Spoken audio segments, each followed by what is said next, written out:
4 লাখ মুন্সিগঞ্জে যে খরচা নমিনেশন দেওয়া হয়েছে, এটা আমি সবসময় আপনাদেরকে বলি, এটা পরিবর্তন অবশ্যই হতে 100% পরিবর্তন হতে হবে।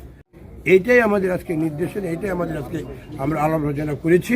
নেতাকে আমরা দেখিয়ে দিব যে মুন্সিগঞ্জে এক বিএনপির একটি ঘাঁটি, এবং বরাবরই মুন্সিগঞ্জে এক বিএনপির ঘাঁটি ছিল, এবং বিএনপির নমিনেশন যেই নিয়ে আসবে তার পক্ষেই আমরা ইনশাল্লাহ কাজ করবো। ধানের শীষে খালেদা জিয়ার ক্যান্ডিডেট কাজ করবো, সেই লক্ষ্যে আমরা সবাই ঐক্যবদ্ধ। আমাদের মধ্যে এই যে মমিন আলী ভাই আছে, আমাদের মধ্যে কোনো সবাই আমরা ঐক্যবদ্ধ, নেতা কর্মীরা সবাই ঐক্যবদ্ধ।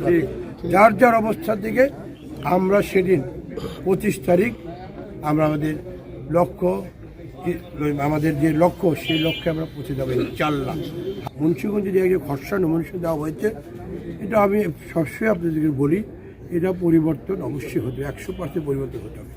কোনো বিতর্কিত ব্যক্তি, কোনো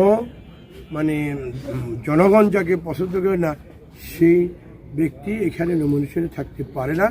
ইনশাআল্লাহ আমাদের ভারপ্রাপ্ত চেয়ারম্যান যারা তারেক রহমান সাহেব আসবেন, উনি 25 তারিখে আসার পরে উনি অবশ্যই এটা বিচার বিশ্লেষণ করে বিবেচনা করবেন।